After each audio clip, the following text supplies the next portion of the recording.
Well, hi, everyone. Good morning, good afternoon, depending on where you're calling from the world. We're so excited to welcome you to our second day of our virtual impact tour. I gave the interpretation instructions just a minute ago. There's a globe icon on the bottom. Maybe, Georgia, we can go to that next slide and then come back to this one. There's a globe icon on the bottom of your screen, and that's where you can choose if you'd like to be listening in English or in Spanish.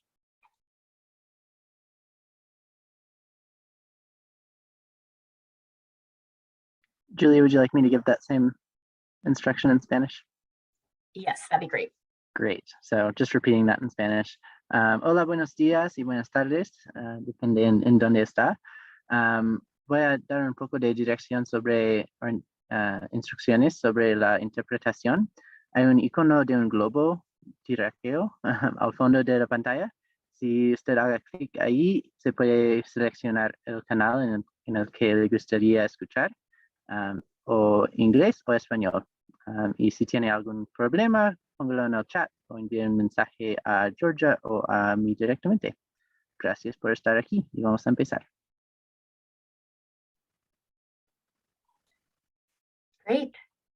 Thank you, Ben. So Georgia, if we can just pop back to the first slide. Sorry to go a little out of order. Just want to welcome everyone again.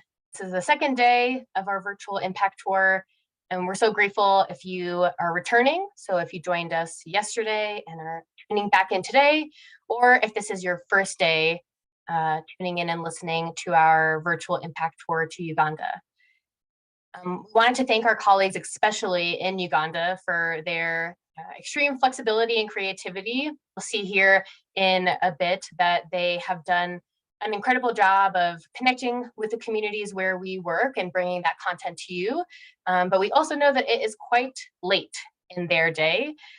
So because of the time zones, they've been really flexible to be able to bring you this great opportunity. So we are just really grateful for them as well. And on this slide, you might notice a QR code with a very cute little dinosaur. Just wanted to highlight, yesterday we announced that we have a generous anonymous donor who has committed to match all donations up to a total of $20,000 to support our continued progress in Uganda. We started these virtual impact tours earlier this year when, of course, international travel was off the table only for water for people, but truly most people across the world. And we have found that these donation matches are a great way of sharing in the excitement and the impact with our team in Uganda to continue the support of their amazing programming. So just wanted to highlight that. I think the link is also in the chat. So if you feel as though you connected with our team and their work yesterday, or you're interested in supporting our work to continue that progress, if you're just tuning in, we hope you'll consider supporting the match. So with that, we'll skip 2 slides ahead to go over to our agenda today.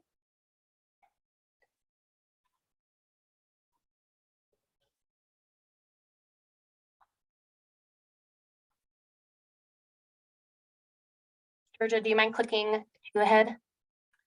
I did. It's showing agenda on mine. Is it not popping up on yours yet? I've not seen it on mine yet. There it is. Great. Well, just want to show our agenda today to be able to give you a highlight into what we will be covering during our time today. We'll kick off our time first with a visit to Kampala to learn more about our sanitation work, something that Uganda is quite famous for in terms of water for people's work, I'd like to say. And we'll be touring a briquette plant, which is a cool reuse form of fecal sludge, which we'll learn more about in a bit. We'll also get to visit a wetland restoration and hear from a few individuals involved in data monitoring and at that catchment site. So in between each pre-recorded visit, you'll have an opportunity to submit questions through the Q&A feature here at the bottom of your screen. Using this Q&A feature is a great way for us to keep track of your questions. So feel free to put those during the video if something comes up and piques your interest. You can throw that in the Q&A and we'll get to it during those 2 live Q&A panel sessions. We have our team in Uganda calling in, and so they'll be able to answer those questions live, which is great. Lastly, we'll take the time to wrap up the tour with a reflection activity. This is something that has been really powerful in both in-person and our first virtual impact tour. So we're glad that we'll be able to hopefully hear from you all in terms of reflecting on the impact of this work, as well as hearing specifically from our Africa Regional Director, Samson Bakele. And for folks who joined in yesterday, I do want to highlight that we will be jumping right into our visits today, so we won't have a program overview. I did just want to highlight meaningful reflection that Brenda, our country director in Uganda, offered yesterday, that when we talk about everyone forever, when we're talking about the work we do in Uganda and across the 9 country programs where we work, that really is about reaching most vulnerable, the hardest to reach, with both sanitation and water products, infrastructure, and access. I think she did a really great job about highlighting how there are difficulties within that, but that does not sway our commitment to making sure those services are available to people throughout the districts where we work in Uganda. I just wanted to highlight that. I think it was really powerful words that Brenda shared yesterday, and just wanted to forward those along to all of you. So just before, one more slide before we jump in, I also want to take the opportunity to introduce you to a few faces you'll be seeing on today's call. So this is myself, Julia Correa, and my colleague, Georgia David.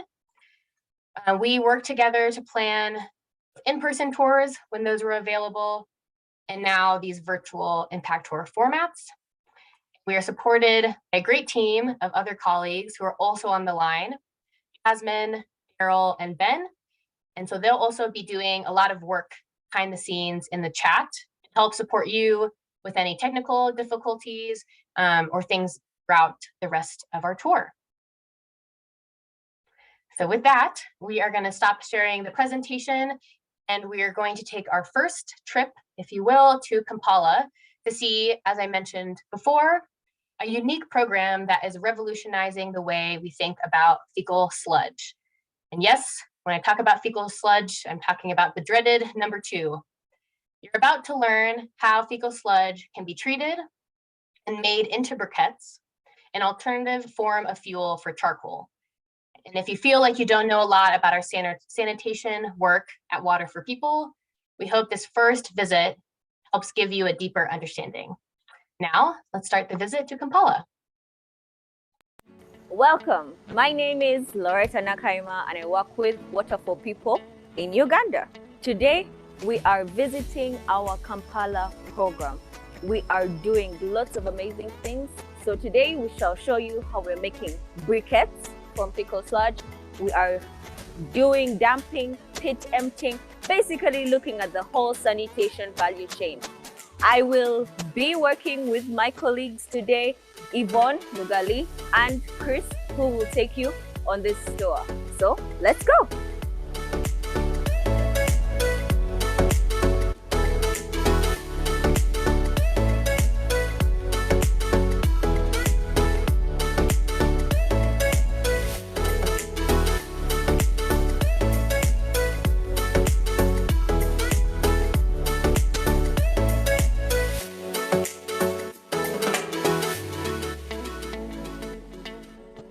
Hello and good morning. My name is Kanyago Christopher. I work with Water for People as a sanitation engineer. Today we have quite a number of activities that are lined up for the virtual impact tour, and among them is the one that we are here to view or to observe, the Weyonje toilets, which was constructed for one of the customers in Bwaise 3, Bugalanyi village, that is in Kawempe division. So I welcome you all, fasten your seatbelts and have fun as we go and talk to one of the beneficiaries. Thank you. Please follow me. Welcome our viewers. I'm seated here at one of the beneficiaries' household, and I'm very happy to introduce to you this wonderful lady. She's one of our customers for the Weyonje toilets. I'm going to actually ask her to introduce herself for the benefit of the viewers.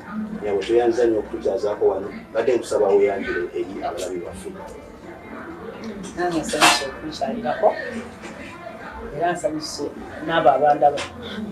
Amannya Nayiga Christine, ndi mutuuze wano mu kyalo kya Bugalami mu luko bwayise ey'okusatu Kawempe Tulizo. Toyanza byonyabo. Kimanyi bulungi oli omu ku abo abaganyuddwa mu pulogulaamu yaffe eya Weyonje. Badde nsaba ogezeeko okutunyonyola ki ekyakusikiriza okuba nga weegatta ku pulogulaamu yaffe eno eya sanitation oba okuba nga weetusaako toilet.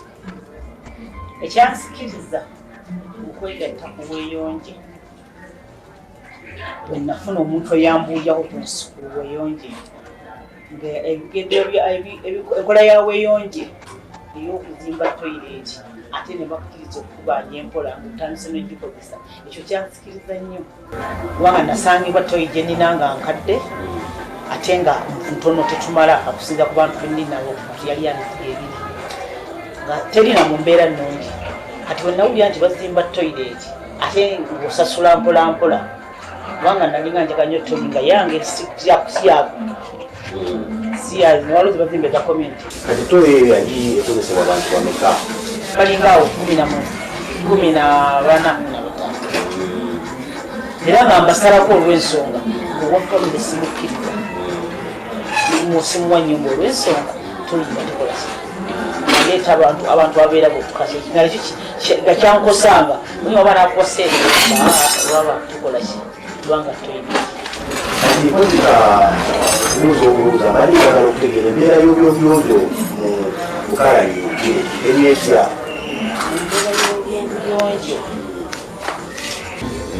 eryawo 5 si nnungi nnyo ate simbi nnyo. Abantu bagezaako naye olw'okuba nti bali mu mbeera tuli bamufuna mpola nti tasobola kubanga azimba toilet ey'omulembe ate ng'abantu bagina okugigendamu. Kati abamu babeera mu kweyigya ekyongera okuba nga obuyonjo bukendeera ddala ekireeta olusi n'endwadde. Kati okuva lwafuna toilet yaffe eno eya Weyonje ki ekikyuseewo? Waliwo enkyukakyuka? Enkyukakyuka bw'eri nnene. Ye ki ky'osinga okugyagalako? Kyensinga okugyagalako baazimba ekintu ne bagiteekako buno obunankanibwa ab'esatupaani kitewunya ate eyonjeka. Manyi toyinti bwebanga eba esobola okuyonjeka osobola ogiyonja bulungi kyetutasobolangako eri wayagala okuyonja naye nga kyonna kyasamibwasamya. Kati tugambe singa wano omukisa okwogirako eri abantu y'amakubabakwatiraako kamese kiki tewandyagadde okubabulira? Ekisooka ddala mbeebaza batulowoozaako ffe naddala abantu abali eno tusanga n'endwadde zinaakeera eziva ku ki. Ekyokubiri guno kusaba bongere okukwatiraako mbeera gye tulimu. Osanga kubanga eriyo bannanga ate abasinza kubanga ate bali mu mbeera esingako tuye nga community eyaffe tusobola okuba nga tulina tulina ki abantu bwe bafulumira.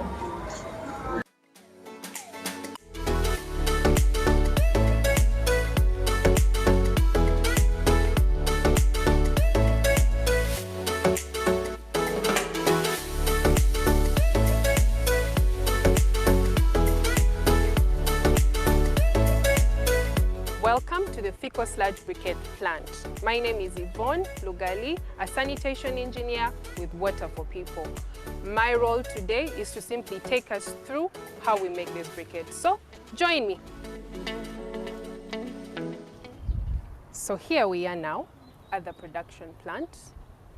And what we have there is a production unit where all the briquetting actually happens.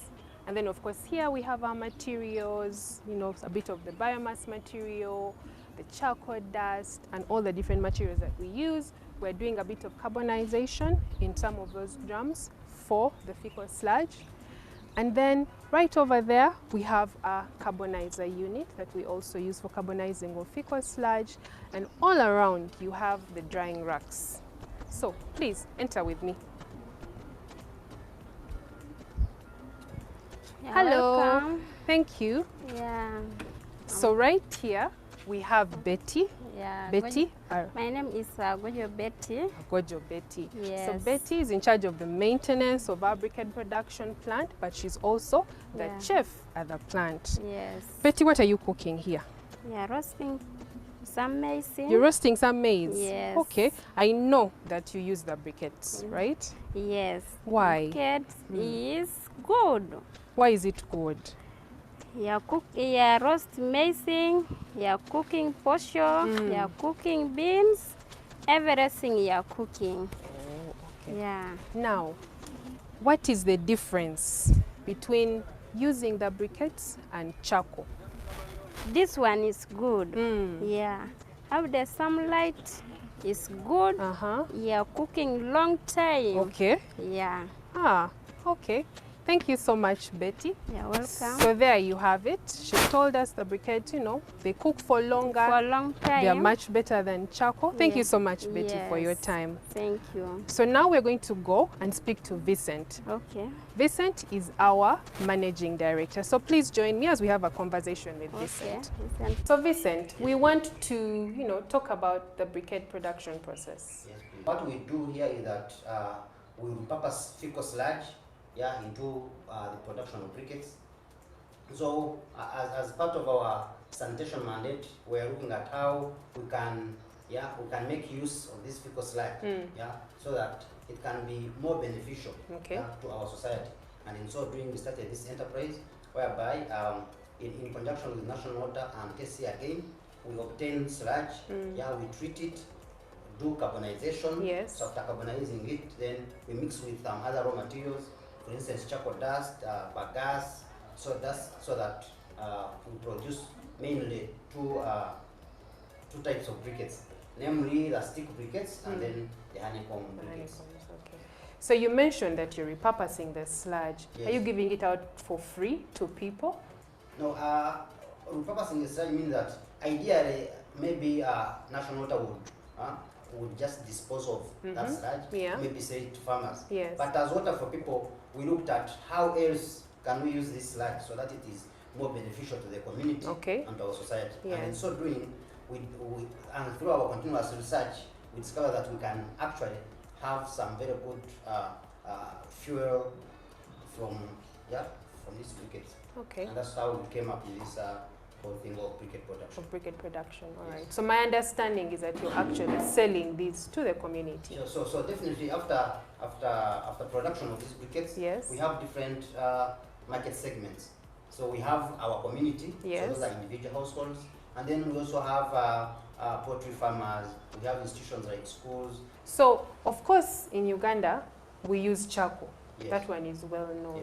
So how have you been able to get to those market segments that you've talked about?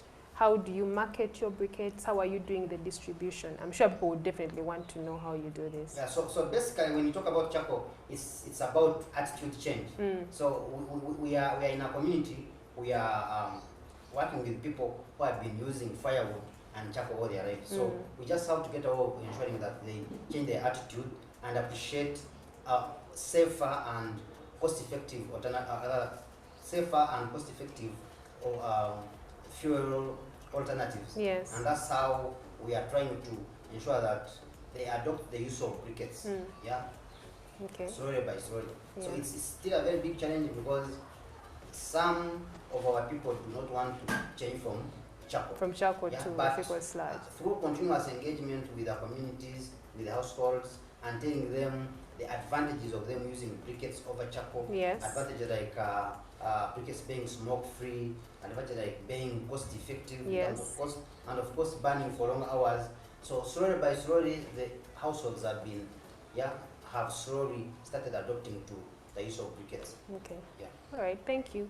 Now, when it comes to what avenues do you use to get this message out there? How, if I wanted to come and buy the briquettes, how do I do this? So what we're doing at the moment is that we are leveraging so much on physical engagements, Okay. yeah, with our potential customers. So if, for instance, it's a school, we physically go and visit this school, we carry out a demonstration to show them the advantage of using briquettes vis-a-vis what they've been using, let's say firewood or charcoal. Yes. And then from that discussion, yeah, they can be able to appreciate, yeah, that briquettes are much better than what they've been using. All right. For individuals, same thing. Yeah, we took these individuals one-on-one, and after demonstrating to them and them buying the briquettes, they appreciate the briquettes, and through word of mouth, we end up getting more customers from time to time. All right. Yeah. Then in some cases, of course, we have done some SMS, yeah, SMS blasts, where we send out SMS in big volumes. Okay. Yeah, especially to a selected group Of people. Yeah, in this case, we started with Kaompe division and areas around here. So Okay. there's a way we get those numbers. So those messages go out and people start calling in and inquiring. Okay. So through that, we have also been able to get a number of customers. Okay. Then we also have online communication channels like Twitter, like Facebook. Yeah, Okay. and of course, you will not forget social media like WhatsApp, where we share some clips, we share some pictures, and through them also we tend to get some customers from those, from those channels. Okay. Yeah, so we are really engaging a number of channels to ensure that we continue to penetrate the market. Okay. What does the briquette plant look like? 5 years, 2 years, 5 years from now? Okay. I see myself being able to convert as many households, as many schools, as many institutions as possible. Yeah, so that in the next 5 years we have a very good customer base, a customer base that can give us revenue, yeah, as a social enterprise to sustain our operations. In terms of employment, one out of the total number of people here, and I'm talking about 9, everyone here, including myself, 50% of them are women. Okay. And we happen to have a woman in production, yeah, in charge of operating the machines. Yes. Yeah, and then also in terms of the community, every person that works here comes from around. So we recruit from our community. Okay. Yeah, and by so doing, we are giving back to our society. All right. Yeah. Vincent, we're very grateful for your time. Thank you very, very much. So our viewers, as you've heard, 50% of the workforce here is actually women. And so we are going to go and speak to one of the ladies who is in production. Why this work for you? The confidence and what you believe matters a lot. As long as you believe in yourself, you can do something. That's what I'm doing, because I believe in myself that I can do everything. Okay. Every work. I like that. So what have been the benefits for you for this from this job? Since I joined this one, I've gained a lot because I have a business. Yes. Then another thing, I'm no longer using other charcoal because I know how to make your own charcoal. Okay. Yes, I know how to mix. I know how to make it. So I'm no longer using the local charcoal. I'm using briquettes. So the briquettes is very good. Okay. According through experience, because I'm using it. Then another thing, to our briquettes, it lasts so long. It has no smoke. So we are even using a waste material, fecal sludge. Fecal sludge, yes. Yes. Okay. So we are conserving our environment. I think in the future, or in some years to come, we shall no longer be using charcoal. So ladies and gentlemen, we've come to the end of our tour. Otherwise, that is it from us. Bye.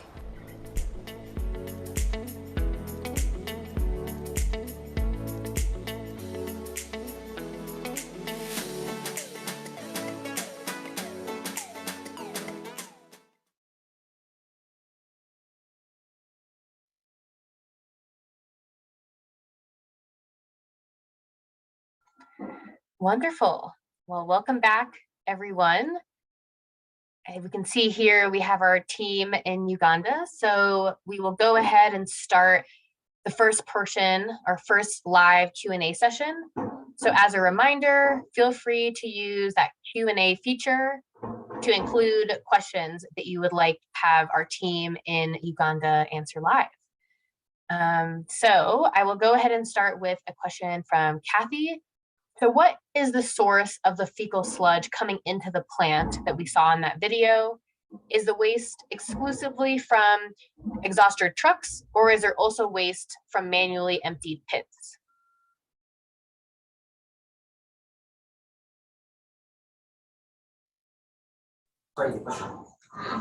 Thank you very much, Julia. Good morning, everybody. So yes, the waste is both from the cesspool trucks, but also from pit latrines that are emptied within Kampala. We pick the waste from our collaboration with National Water, so they do the treatment, and then we pick the sludge once they're done with the treatment process. And UBG is both fecal sludge and wastewater treatment plant, so you actually have waste coming in from all the sources. Yeah. Great. And on that vein as well, so when talking about our sanitation work, a lot of the times we refer to the entrepreneurs along the sanitation value chain. So what is that relationship between maybe manual pit emptiers using the briquette facility being a source of that fecal sludge? What is that relationship like between the pit emptiers and the briquette plant?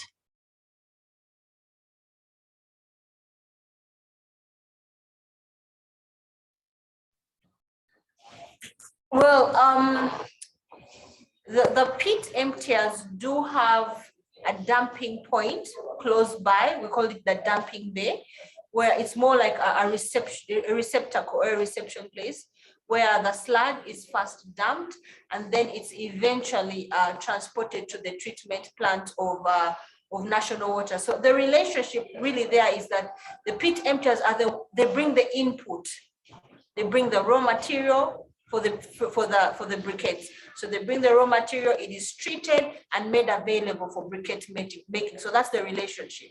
Yeah. Great. Thanks, Brenda. So another thing that I wanted to call out from the video is when they were discussing market segments. So for folks who are maybe more familiar with our water work, might not be as much of an understanding in terms of those market systems and segments specifically for sanitation.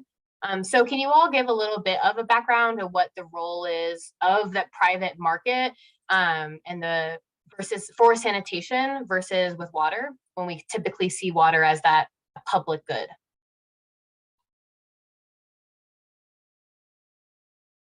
Talking about the market segments. Okay.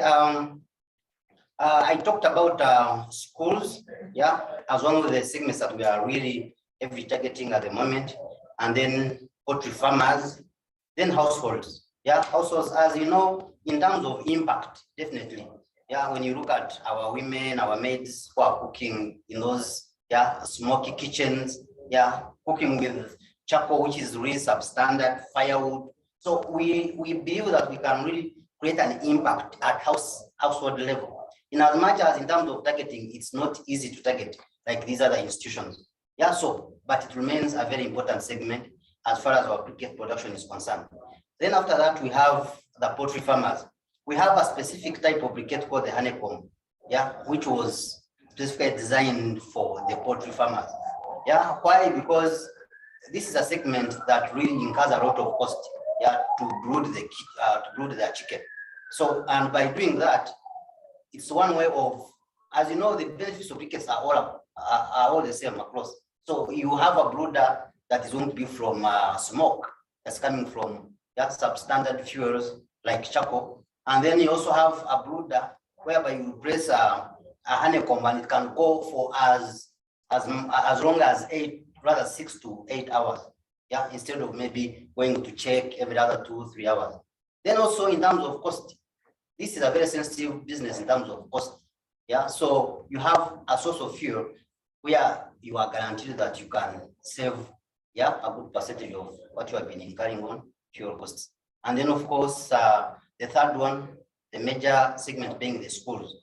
The schools are going to be a very important segment for us because these are somehow environmental issues it somehow requires someone who has gone to school and requires some basic education to understand the whole thing of migrating from traditional sources of fuel to these modern sources of fuel like briquettes, which are environmentally friendly and all those other benefits we talked about. So, but when it comes to schools, we have got that leverage whereby if you're talking to a director or a head teacher, you're not going to labor so much to educate them about environmental conservation.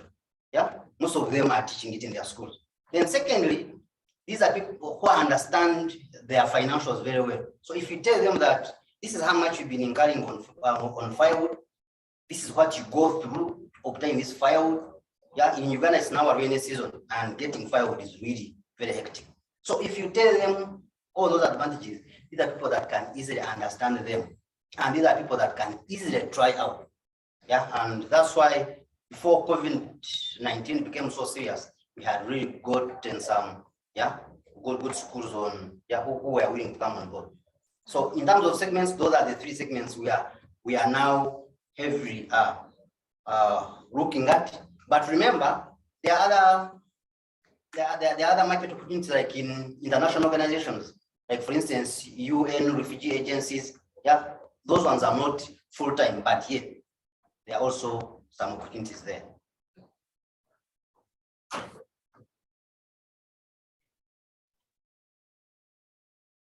Thank you so much for that answer. It's a very complex, I think, and a tiered approach. So it's great to hear about those different segments and how the messaging differs, but really grounded in the benefits to the consumers for using briquettes and the safety benefits as well for themselves and their families. So we have another question here specifically about briquettes as a revenue generating business. So Steve, one of the viewers, understood that the briquettes business is generating revenue, but not yet financially viable. How close is it to being a self-sustaining, profitable enterprise? And is that something maybe we've already seen, or you all are in the works of testing different models of financial sustainability?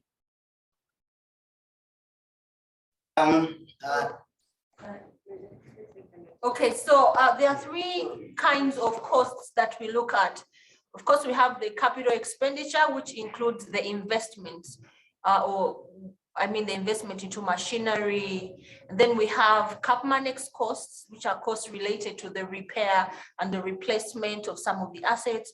And then, of course, operational costs. So currently, at least the briquette plant is able to take care of the operational costs, which include, paying for utilities, paying up the casual laborers, at least 100% of the operational costs. And maybe about 20% of the CapManex costs, but not yet fully, the capital expenditure. So that's the best way I think I can explain it. 100% of OPEX is being covered and about 20% of CapManex. Yeah, thank you very much. Thank you for that. Okay, so now we have a slight transition, so a different type of question, if you will. So Dawn, who's on the line, was asking or is asking about the intentional change Water for People as an organization is making away from the idea of having a head office, so having its headquarters in Denver to distribute and to acknowledge really that local ownership, and then you all as a country team in terms of leading that work in Uganda. So he was just asking if that shift in either decision making or organization that we've had has changed or adjusted any of the administration of the programs in Uganda.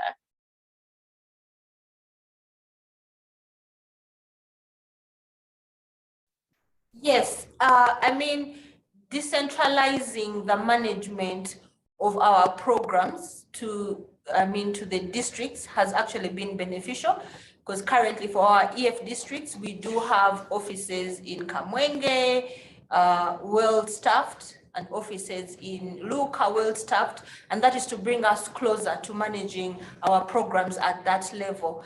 And in terms of where we are with reaching forever, for Kamwenge, we should be able to reach forever about maybe 2028, I think. 2028, we should be starting to think about, exit, having looked at the performance of the service authority, the service provider, and water resources management. The service authority, which is basically the district water office, is well staffed with dedicated staff. They are highly knowledgeable. They are they are paid by government, so they are there and they have the mandate to oversee water service provision in the district. But also in terms of the service providers, we do have the likes of National Water and Sewerage Corporation managing the pipe systems in the larger towns. We also do have the umbrella organizations, which is a regional utility, also managing, the smaller pipe systems. So, and they're able to manage it sustainably without water for people, directly being so close to do their management. We are keeping an eye on water resources management, and those are the three key aspects of sustainability that we look at as we move towards forever. So about 2028, 29, we should be about to get to our F, at least for Kamwenge district. Thank you.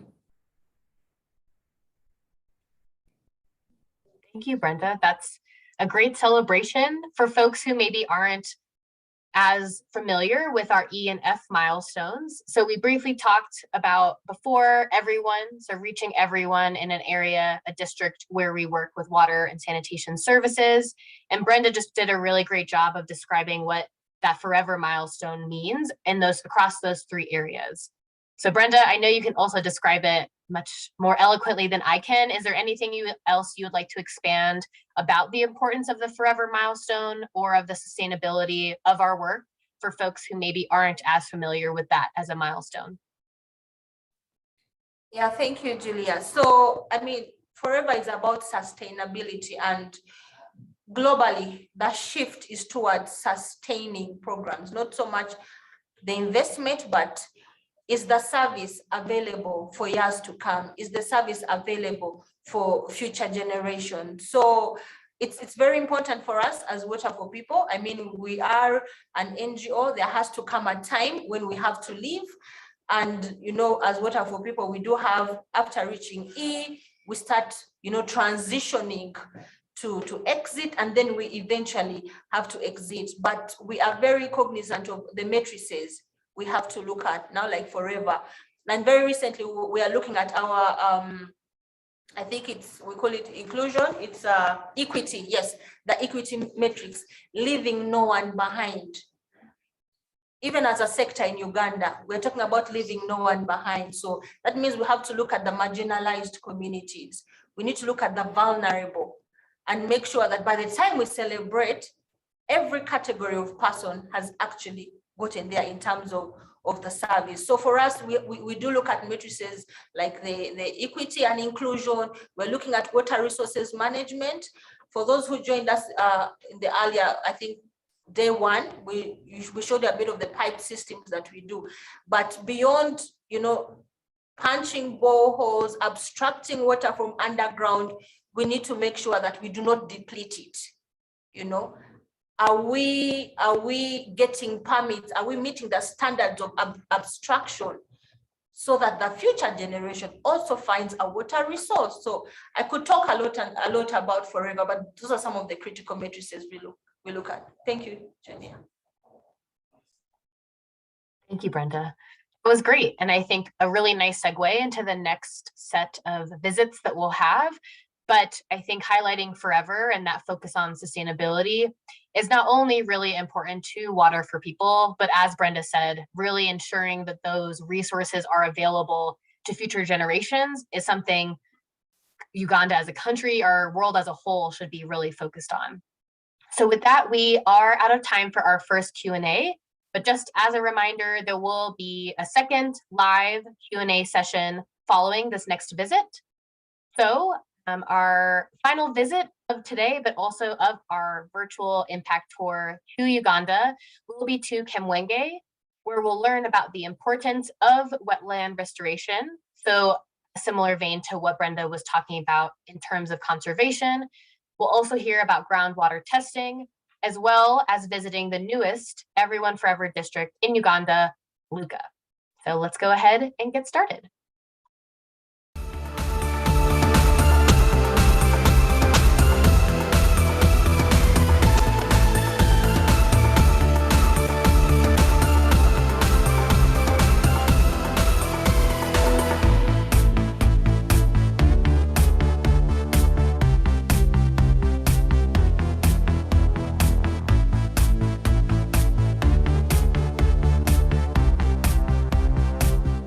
We are at Vitojo monitoring well, and we are meeting this gentleman who is going to introduce himself and then take us through what is done at this well. Nice meeting you. Nice meeting you too. My name is Stanley Lobi Oketayot. I'm the water and sanitation engineer, Water for People. So here we are at Bitojo monitoring well, one of the monitoring wells in Biguli sub-county. So as part of the sustainability model to maintain the systems that has been constructed in Biguli sub-county, we are monitoring groundwater performance using what we call a CTT diver. So the diver measures electrical conductivity, measures temperature of the water, and then measures the groundwater variation of the water. That is the depth. So here we have the diver. Here we have the diver that helps us to track performance of groundwater on periodic basis. So, so far from the monitoring that we have done, we have realized most of the wells we have here in Biguli depend so much on rainfall for their replenishment. So now, in rainy season, we normally experience a rise in groundwater level, and then in dry seasons, we normally experience a drop in groundwater level. So far, that is what we do here. So on a period of 3 months, we come with the laptop and a tracking device. So what we do, we retrieve the diver from the monitoring well, we read the data, and then we share the data with the umbrella authority and with other relevant stakeholders who can help us in decision making in regard to system sustainability.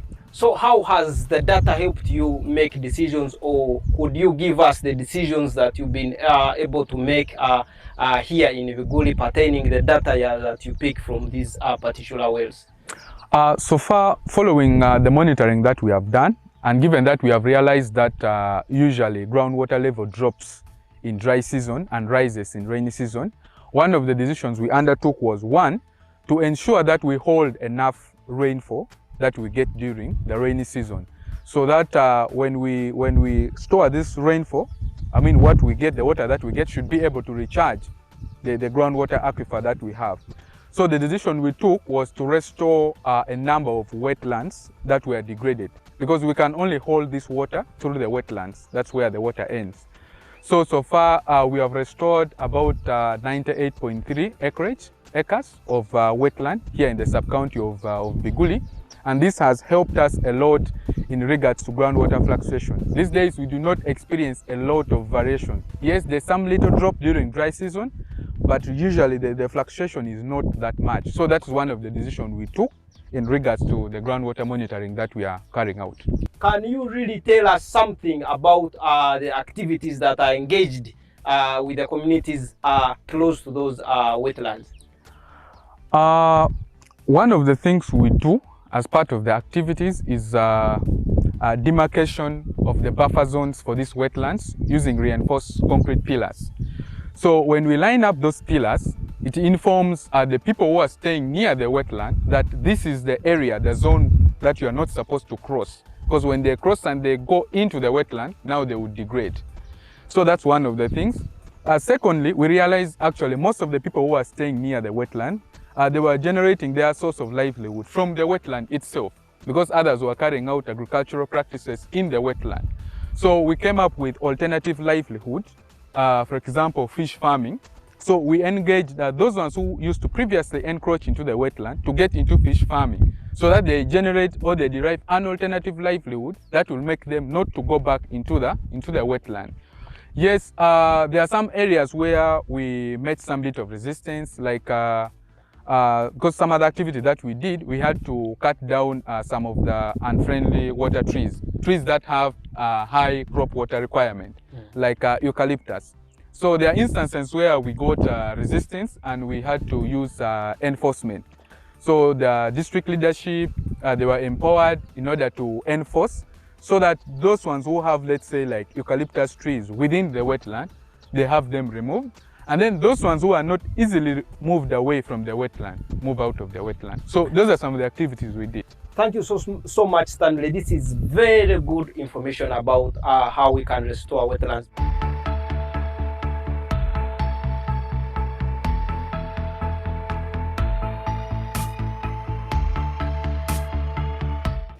Dr. Guma Brian Emmanuel, the team leader of the Albert Water Management Zone. Could you highlight on what engagements you've had with Water for People, not only in the context of Kamwenge, but within the full context of catchment-based water resources management in the region? Yeah, thank you very much, Madam Grace. Bringing this into context within the Mpanga Catchment Management Plan. Of course, during the development of the plan, it was even costed. And this was also following, of course, the government planning framework, which is up to 2040.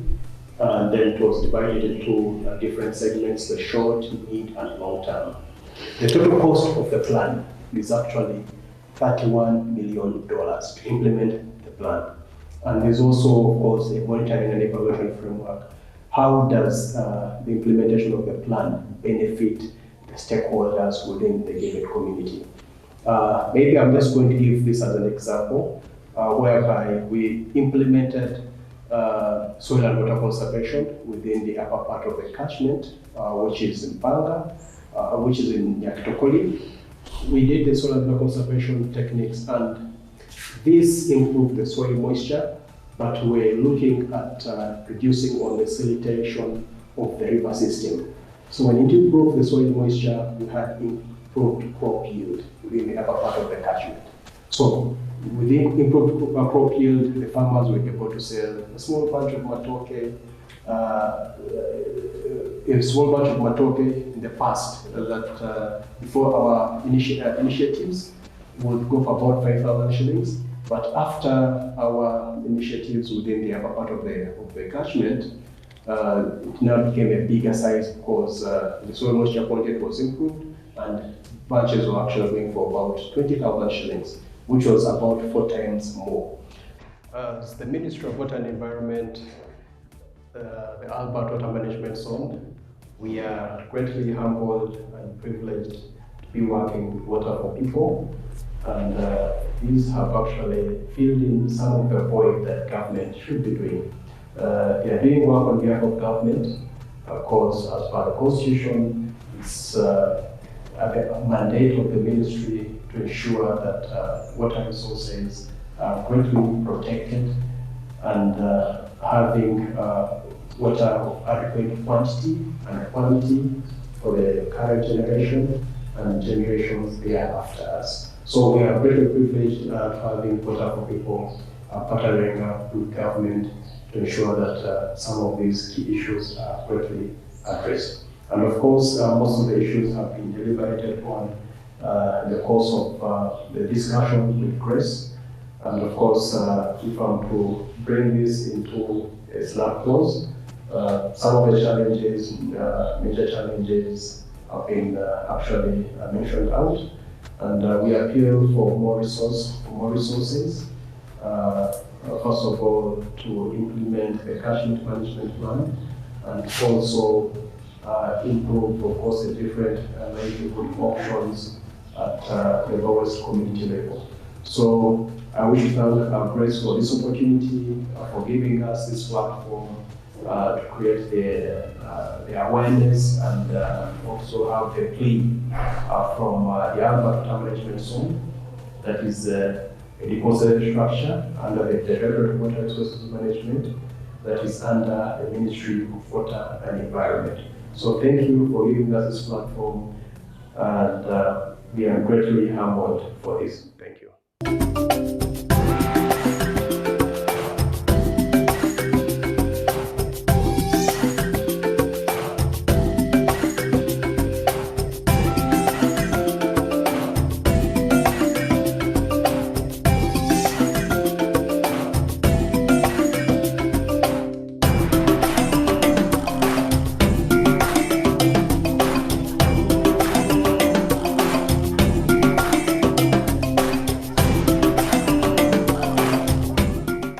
Tiger Primary School is located in Luka district, which is in the eastern region of Uganda.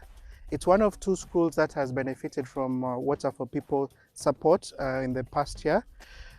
This school was selected through a couple of engagements, assessments that were done, and the assessment showed that they were really in need of support in terms of sanitation and hygiene.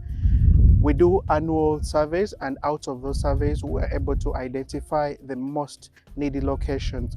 So in Inter-Igwe Primary School, we have supported the school with 2 blocks of 5-stance drainable latrines. We have a 5-stance drainable latrine for boys and the 5-stance drainable latrine for the girls.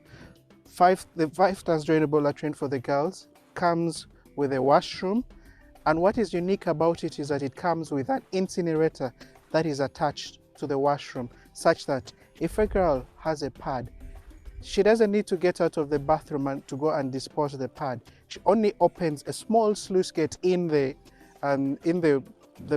washroom, and she's able to throw the pad in the incinerator, which can be burnt later. So this offers privacy. No one will know that a girl has, she's in her menstruation period, and therefore she's throwing a pad. Before the intervention of the Water for People came into the school, the sanitation and wash program was really very poor, because we had only one borehole at school, which was shared by the school community and the school. Then we didn't have the washing facilities. But when the Water for People came, it managed to construct 2 block latrines, one for girls with an incinerator, and then another one for boys. And it has also provided us with the wash facilities, like 2 tanks, the jerry cans, the moppers, and the brushes. It has also provided the washing taps, 2 washing taps, which has helped us to ease the program of washing our hands. This is a mass hand washing facility, which can help the children to wash their hands. If there is only one child, you can use one tap like this one. But if there are many, you can use even a second tap. Say, for example, about 10 children can wash their hands easily and quickly at once. So this one has got a stance for the physical people with the disability. It has got a stand here where somebody can sit comfortably here. Then you have got also other stances here, which has got a saddle pan. We also have the hand washing facility here. If it's only one person, can use this one. And if there are many, they can use these ones to wash their hands quickly and go back to school, to class.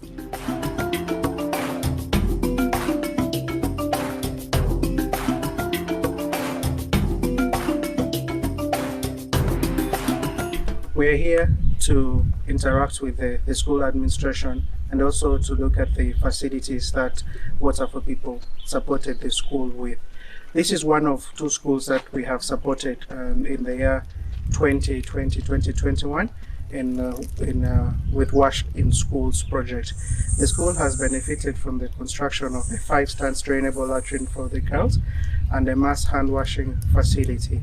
The school has also benefited from through formation and training of school health clubs, and also we have trained the school management and school PTA, that is the Parents Teacher Association members, on the operation and management of wash facilities. What is the school intending to do about the condition of the latrine for the boys? We understand there are many boys. The girls have just received a new block, but for the boys are now using an old block which needs a facelift, and also another block is needed to support the existing one. So what plans does the school have towards that? Okay, thank you so much. We appreciate that challenge, and we have already informed the district authorities about that issue. And in response, the sub-county chief is organizing some fund to help us to construct a new pit latrine for the boys. So that is our old latrine facility which was shared by the girls and the boys. Right now we have a separate latrine for the girls.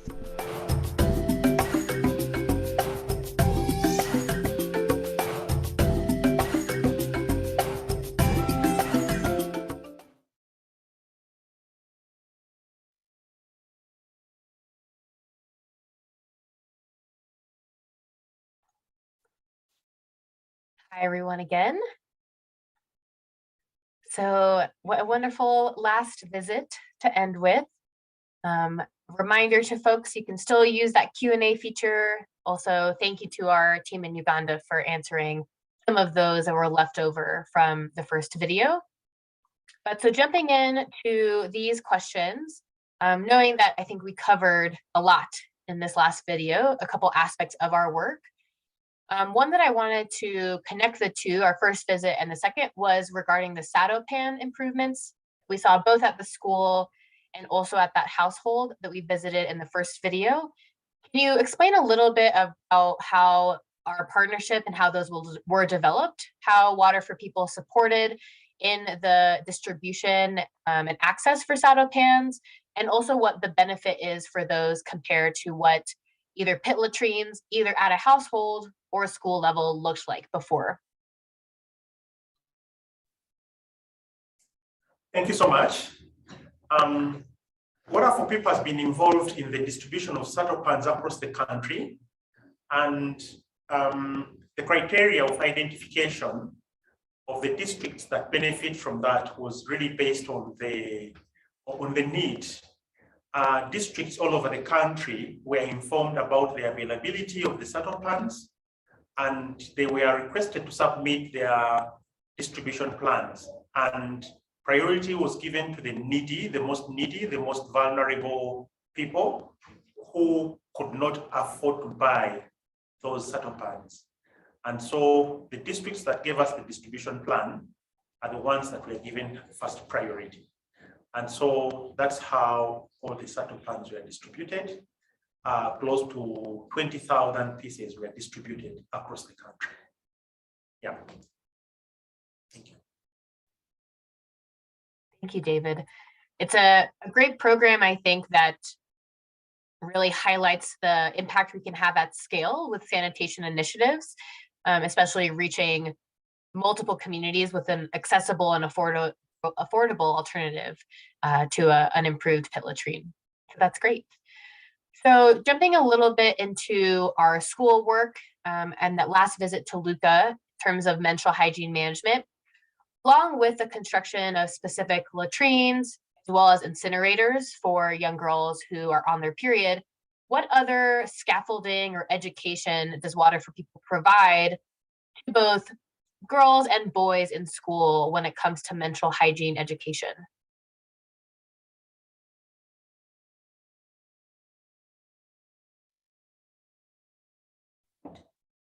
Okay, in addition to construction of the facilities, there is education that is given to both boys and girls, specifically targeting boys to avoid the stigma that is attached to menstruation. And the boys are specifically targeted to help them to appreciate that this is a natural process that happens to everyone. And so that has been done in all the schools where these latrine blocks and incinerators have been constructed. So it's a combination of hygiene education and menstrual health education. Thank you. Yeah, and I would also want to add, Julia, that we've been working very closely with the Ministry of Education and Sports that has a menstrual hygiene management strategy, actually, that involves, first of all, even training the girl child on how to make reusable pads, because we all know that, I mean, in typical rural places, the girls may not be able to afford a disposable pad, you know, that you throw away. So we've been training them on how to make reusable pads that they can wash very well, put outside to dry in the sun, and be able to use them again. Yeah.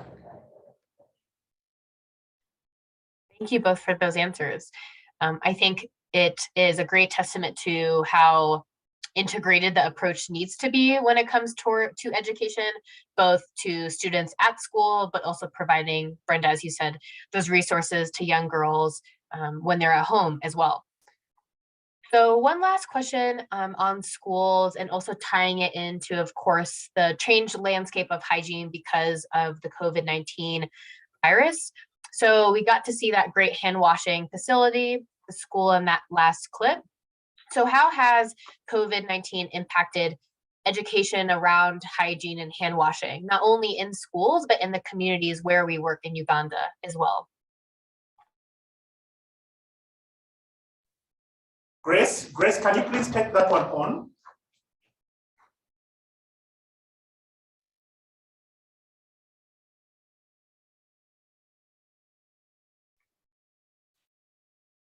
Grace, if you're still on the line, we don't see Martin's video.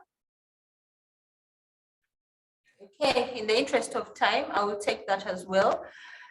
First of all, generally, COVID-19 has impacted the education sector very negatively. I think Uganda is one of those countries that has not opened up schools for 2 years now. All the kids are still at home. There is hope for school to be opened, I think, in January next year. But certainly because the children have also been taught from home, you know, the message is hand washing with soap, hand washing with soap. And I believe as they go back to school, most of the schools, I mean, we've been having discussions with the Ministry of Education, the must-haves in the schools. That includes hand washing points. And you have seen with what we've been doing in Luka that we have those dedicated, all the group hand washing points.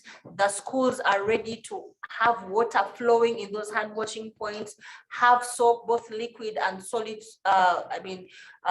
solid soap right there for the children. So as soon as they get to school in January, they'll just carry on, you know, the practice of hand washing with soap. So the school management is ready for them, the parents are ready. So we really believe that, yeah, the practice of hand washing will be maintained and sustained among the children. Thank you, Brenda. And I see we have Grace here too. Grace, would you like to add anything to that? It's also possible that Brenda did a great job covering it. So totally up to you.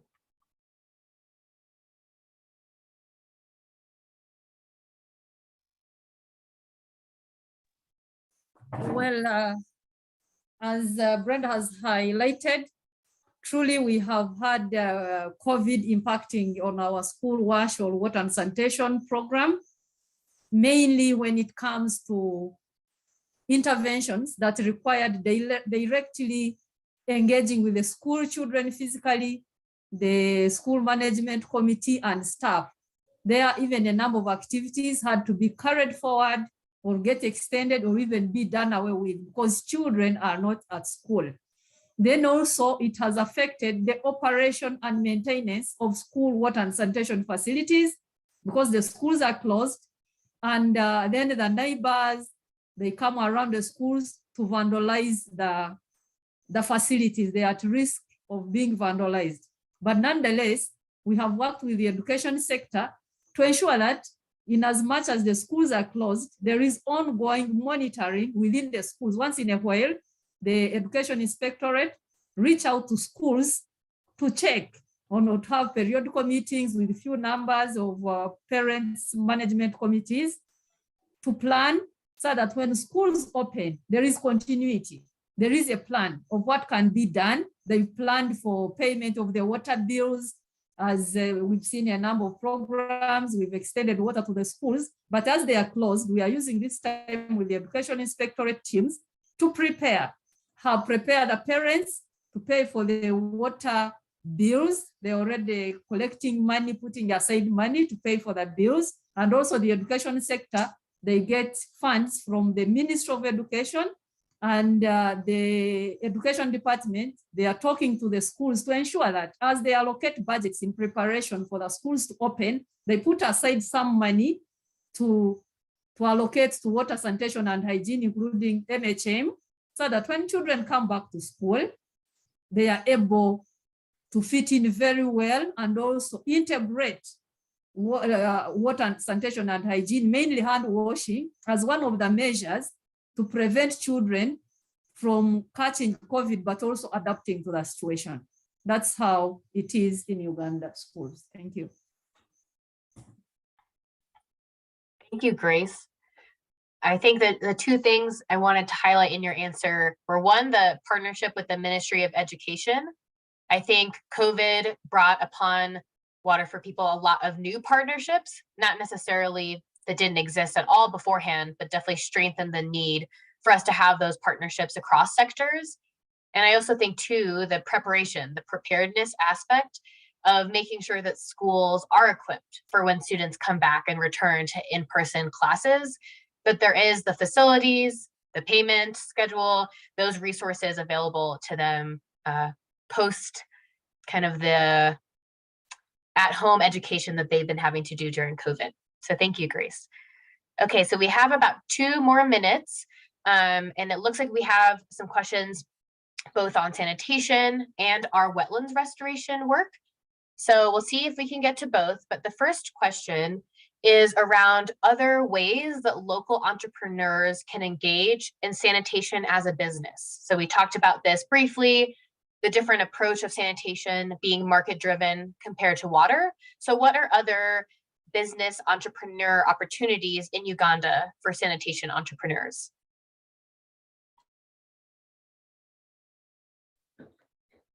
Thank you, Julia. So there are several opportunities really as you move across the entire sanitation value chain. Right from capture, where you can actually have masons who do the construction of the toilets. You can also have shops that sell sanitation products like the sato pans. We then get to transportation and emptying, where you can have the pit emptiers, you can have cesspool emptiers. We also can look at the area of treatment, where you can actually get an entrepreneur who manages, who can be able to manage and run a treatment plant. And then, of course, we talked about the reuse aspects, where you can have briquettes, you can have compost. So the opportunities really are there along the entire value chain. Thank you. Great, thank you for that. Yes, I think Water for People does a great job of supporting entrepreneurs, like you said, across the sanitation value chain. Okay, so I think the last question that we'll have time for, and a thank you to our Uganda team, not only for answering these questions live, but also for answering some of those in the chat as well.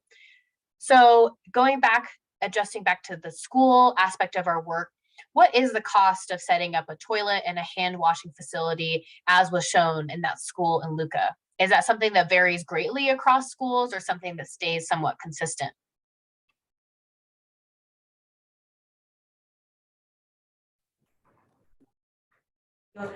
Yeah, the cost of construction of that 5 stands latrine block is 40 million Uganda shillings, which is approximately 10,900 US dollars. And that's because it is constructed and it is lined right from the substructure. That actually makes it a lot more expensive. And we are trying and we are doing everything possible to bring that cost down. But of course, since we do not construct the facility ourselves, we have to use contractors who also have to make some profit out of that. That's why it comes to that price. Thank you. Thank you. And something I know I have heard throughout the last year, 2 years during COVID is that, as I'm sure everyone on the call can relate, supply chains globally have been impacted, of course, by COVID-19. And so that is something I know has come into play for our work, whether it be school construction of latrines or other availability of parts for different systems. So that brings us to the end of our last Q&A session. A big round of applause for our team in Uganda. Thank you so much for joining in late and for answering all of those wonderful questions that we received through the chat. So now it is not over. We still have one last activity and some great folks to hear from. And I'm excited to bring another part of our in-person impact tours to you all virtually. So on each in-person tour, we leave space for the group and for individuals on their own to have a reflection. As I'm sure you can imagine, and maybe some folks on this call have attended an in-person impact tour with Water for People, you often learn a lot about our work and often a lot about yourselves as well in the process. And so we know that these experiences can often bring up thoughts, emotions, questions for participants. And we believe there is so much collective power in connecting and really thinking through these reflections. It's not quite the same as it is in person, but I hope you will join us now in thinking on two questions. Again, a little different than in person, but we hope that you all will be able to share your own reflection, your own why in the chat. So we hope that this virtual impact tour has helped you connect not only with our work at Water for People in Uganda, also given you the opportunity to engage with your why. When we talk about our why, we mean the feeling behind your drive to make a difference, natural connection you feel to a cause, or to making a difference in general. Force that drives you in terms of the work and life you live. Maybe you have never truly thought about your why. Maybe you think about it daily in your professional or personal life. For a lot of us at Water for People, the our why drives why we work at this type of organization. And your why will and can change. My guess is that if I was asking you at 12 years old what your why was, what drove you, it would be different than what you say drives or empowers or inspires you now. Maybe it's more imaginative than what you think of now, or maybe your younger self can even fathom the type of impact you are currently making in your world, in your community today. So for me, my personal why is grounded in people. Typically think about this in two ways. It's the people who we are supporting, like many of whom we have seen across these visits, who are creating their own life-changing impact for themselves, their families, and their community. Hopefully through this virtual impact tour, you've gotten a similar sense of why people should continue to be at the center of our impact. They are truly the drivers, movers, and shakers, if you will, of our impact and forward progress. And so I really enjoy getting to support these types of opportunities to get to bring their voices and their stories to our supporters like you on the line. So we encourage you as we move into this reflection activity, we hear from Samson, our regional director, our Africa regional director, that you'll take an opportunity to think on these two questions. What motivates you to make a difference in the world? And how do you connect with Water for People's mission? Some of you on the line, I recognize a lot of familiar names, and others, this might be an introduction to Water for People and our work. But a lot of times what we have found through these events and engagement opportunities is a lot of us are grounded in the same thing. We have common things that motivate us, common things that inspire us. And so we hope that you'll join us in thinking through what these questions mean to you. What is your why? And hopefully we'll have some responses from folks to be able to see those commonalities and those shared whys across the folks that are joining us today. So now I'm excited to introduce Samson Bekele. He is going to share on his why. His support has been integral in creating this virtual impact tour, and of course in his daily role of supporting all country programs in the Africa region. So we can't thank him enough for being a part of this virtual tour and of course, the contributions that he makes to the organization on a day-to-day basis. So with that, I'm going to send it over to Samson to share his why. Thank you very much, Julia. First of all, I would like to thank all my colleagues across Water for People for such a fantastic virtual impact tour. I also feel honored to speak to our distinguished guests and participants. So when Julia and Georgia asked me whether I would be able to share my why, it didn't take me even a few seconds to think about it, because it's something that I think about on a daily basis, how blessed I am to do the jobs that I am passionate about and to be paid a salary for doing it. But I wasn't aware that this job or this profession was going to give me the satisfaction that I get on a daily basis when I joined this sector. So I'll give a little bit of background around that. I was born and I grew up in Ethiopia, one of the poorest countries, as you know. And when I finished my university studies at the age of 21, I wasn't able to choose a job myself because Ethiopia was a communist country at that time. And I was told by the government to go and work for the Ministry of Planning as a financial analyst. So I started working there, and after 4 years, I had the opportunity to go abroad and study, and then went back. And after a couple of years, I said, I would like to try something. I really have to take the risk of doing something else that will give me more satisfaction. But I didn't know what that thing was going to be. And when I looked for a job, I found a job with one charitable organization that was working in Ethiopia, and I joined as a finance and administration manager. And although I was 27 at that time, I really never visited one of the poorest villages in rural areas in Ethiopia.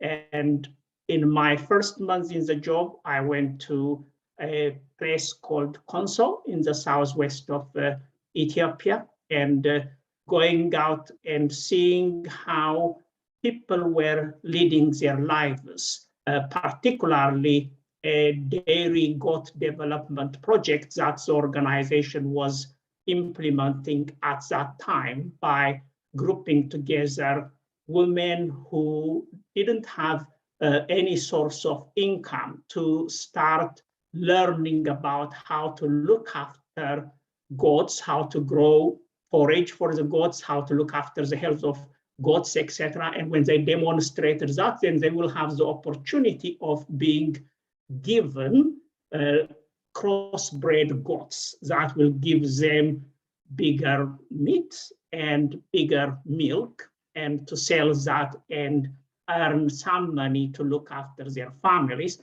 They were so excited about that opportunity, they were treating the goats pretty much the same as they were treating their children. Their children were sleeping in the same place where the goats were sleeping. And after a couple of days of seeing that, I was quite shocked. I grew up there. I used to see what poverty is like on a daily basis on TV, etc. But to go out and see it for myself was a really different experience. And every quarter going back to those villages and seeing how the quality of life for those women was improving because they were able to make more money from having new goats and selling and earning more income and buying some clothes for their children, sending their children to school, etc. I felt that was really the biggest job I could do, the biggest thing I could do, and never looked at doing anything else. And it's now 30 years that I've been doing this kind of job in different countries, in different organizations, etc. And every day I get out of bed feeling really blessed and really excited that I have the opportunity to do something that improves the quality of life for people, and I get paid a salary to do that. And one of the things that I just really, last point I would like to mention about Water for People is, we know even if our annual budget is 20 million, 25 million, whatever, still a drop in the ocean. And yes, it's wonderful to see the sanitation facilities in the schools. It's wonderful to see the piped water schemes, etc. But that's still a small thing in the great scheme of things. But one of the biggest contributions we make is based on what we learn from the work that we do, and the trust and the partnership that we have created with the governments, whether it's in Uganda or in Rwanda or in Malawi or in Latin America or India, etc., to work with the governments to replicate those things in other parts of the country, to have systems in place that will help to make the infrastructure that not only us, but all other organizations creating in those countries to last as long as possible, to try and have greater capacity at local government level, whether it's in Kamwenge or in Luka, so that there will be resources, people, etc., closer to the communities to make sure that the infrastructure that's been created will last for generations to come. So that's what I have been doing for 30 years, and whether it's another 5 years or 10 years, etc., I can't see myself doing anything else. So thank you so much for listening to my why, and again, really grateful that you joined us in this trip. So thank you very much, Julia. Thank you so much, Samson. Again, as I mentioned in your brief intro, we're so grateful not only for your support here, but really your contributions, your vision, your leadership at the organization as a whole. So we are coming to the end of our tour. I have loved reading some whys in the chat, so I'm going to highlight a few now before we officially close. So Tony wrote, at the conclusion of this amazing 2-day virtual impact tour in Uganda, reconfirm and share my Water for People why, and my passion to continue to volunteer to support Water for People's work. Here it is.